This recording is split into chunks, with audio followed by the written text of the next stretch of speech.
did you decide to try out physical therapy?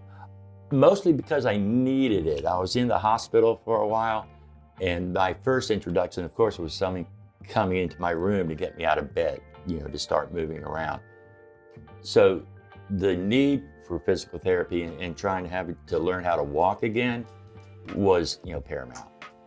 As I got out of the hospital, you had it for a little bit, but then there was like a getting to it thing and a travel thing. So on and off, trying to learn how to use my new legs until about 2 years ago, when I just kind of stopped because I didn't think I was getting anything out of it. And then I met Dr. Lori about a little over a year ago now. So I've been coming here weekly, basically, for over a year. Okay. And so what has changed about your opinion of physical therapy? It's going to sound redundant, I guess, but the professors here are like really smart, and of course they are. But I didn't give them the credit that they deserve. And now working with the students, with the professors there with you, I just love it. It's helped a lot. I've had a lot to kind of relearn, and a lot of strength I had to gain. So for me, it's been a phenomenal experience. But I would hope 5 years from now, 10 years from now, I would be upright, and walking in here as opposed to rolling in here. When you meet more able-bodied people, it's there's a discomfort, and it's not in a bad way. It's just people don't really know how to handle where to help, where not to help, and we've all got a story, and because of that, there's this common bond that you almost immediately have with someone who's in a similar situation. And I find that to be incredibly interesting, beyond being comfortable.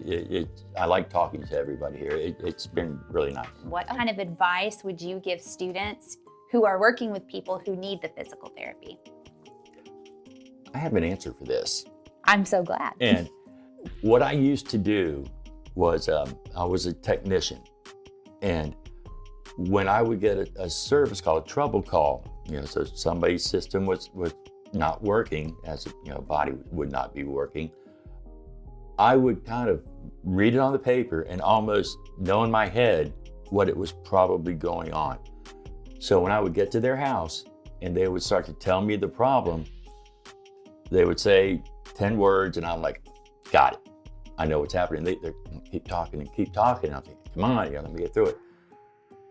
So my advice is to listen to the whole thing, because you don't know what might come out at the end of it. And a lot of times you just want to talk, you want to explain, and the ability to be present and keep your mouth shut while the person's trying to tell you what's going on in their life about the problem they have, is to just listen and not predetermine what the problem is. And I notice this in doctors that I visit, my prosthetist, that I visit, and certainly the therapist that I would visit, is like there's this predetermined, you have this problem, we need to do this exercise. You have this problem, we're going to treat it with this way. And we're more individual than that. And the lack of accepting each one of us having our own story that might not be what you already think it is paramount. Not to overuse that word, but it's important. I learned that at some point in my career, and it helped a lot. To just listen is big.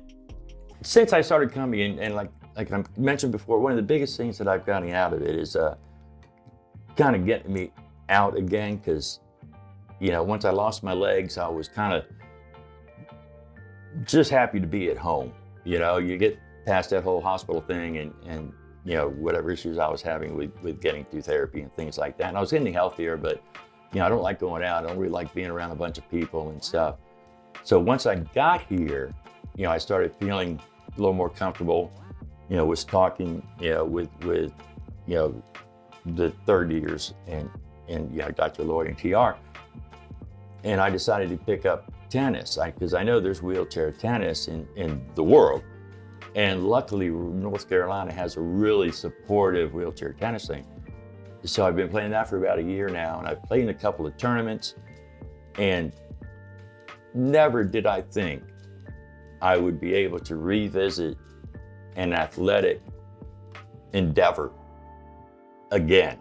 Even if I was still had my legs, I at 60, I'm done with sports, but it's been fantastic, and it's directly related, to coming here and feeling like I need to do more with my body and not just sit around and try to get more active. And I can't stress enough how important it was to take the first step.